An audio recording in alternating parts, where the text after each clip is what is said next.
দেশটাকে বাঁচান, এখন আর বিভাজন সৃষ্টি করবেন না, বললেন বিএনপির মহাসচিব মির্জা ফখরুল ইসলাম। বিস্তারিত দেখুন তথ্যচিত্রে।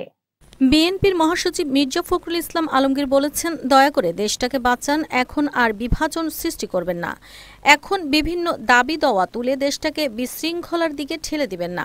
যারা বিভিন্ন দাবি তুলেছেন তাদের উদ্দেশ্যেও ভালো নয়, তারা নির্বাচনকে বন্ধ করতে চায়, কিন্তু দেশের মানুষ ভোট দিতে চায়। দয়া করে এসব আন্দোলন বাদ দিয়ে নির্বাচনটাকে শেষ করতে দিন। আজ বুধবার দুপুরে ঠাকুরগাঁয়ে বিএনপির এক মতবিনিময় সভায় উপস্থিত সাংবাদিকদের মাধ্যমে অন্যান্য রাজনৈতিক দলের নেতাদের প্রতি বিএনপির মহাসচিব এ আহ্বান জানান। সদর উপজেলার গড়েয়া গোপালপুর সরকারি প্রাথমিক বিদ্যালয়ের মাঠে এ মতবিনিময় সভার আয়োজন করে গড়েয়া ইউনিয়ন বিএনপি।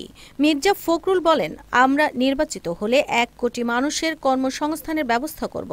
প্রতিটি পরিবারকে একটি করে ফ্যামিলি কার্ড দেওয়া হবে। সেই কার্ডের মাধ্যমে তারা বিভিন্ন সেবা পাবেন।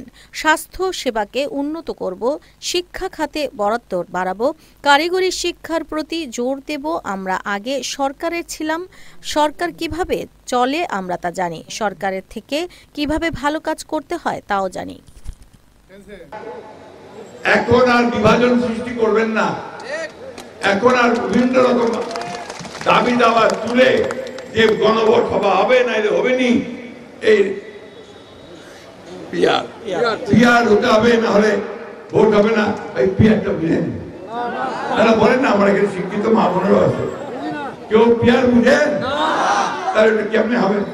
যেটা বুঝি না, ভোটটা কাক দিব, ভোটটা পিয়ারক দিব, নাকি আলমগীর সাহেবক দিব, নাকি দেলোয়ার সাহেবক দিব, ওম সাহেবক দিব? হবে? পিয়ার হচ্ছে, আমি একটু বুঝাই বলি, কষ্ট হচ্ছে একটু তাও বুঝাই বলি। পিয়ার হচ্ছে তারা বলে মানুষ যে প্রার্থীকে ভোট দেওয়ার দরকার নেই, দলটা ভোট দিতে হবে।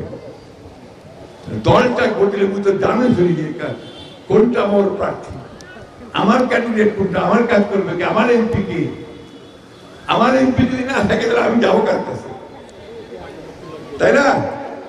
তো এই জিনিসগুলো মাথার মধ্যে নিতে হবে। তো পিয়ার ঠিক আছে, পিয়ারের কথা আমরা আলোচনা করি, তর্ক বিতর্ক করি, সেটা পার্লামেন্টে গিয়ে করি। আমরা বলেছি যে আসুন এটাকে আমরা নেক্সট পার্লামেন্টে তর্ক বিতর্ক করে যদি পিয়ার দেশে লোক চায় তাহলে আমরা সেটা করবো না। আমরা শুনিবে না, ওনারা মিছিল করেছে, এরাও মিছিল করেছে, প্রত্যেকে মিছিল বাইর করেছে, পিয়ার তাই পিয়ার ঠিক, পিয়ারটা কি আমরা তো বুঝিয়ে দেবে। এখন এই জিনিসটা ওনারা খুব জোর দিচ্ছে। আমার তাদের প্রতি অনুরোধ, দয়া করে নির্বাচনটা তাড়াতাড়ি হতে দেন, এই মানুষগুলো বাঁচুক। এই অস্থিরতার মধ্যে যে মানুষ আছে। নিউজ টিভি বাংলা, সত্যের সাথে আগামীর পথে।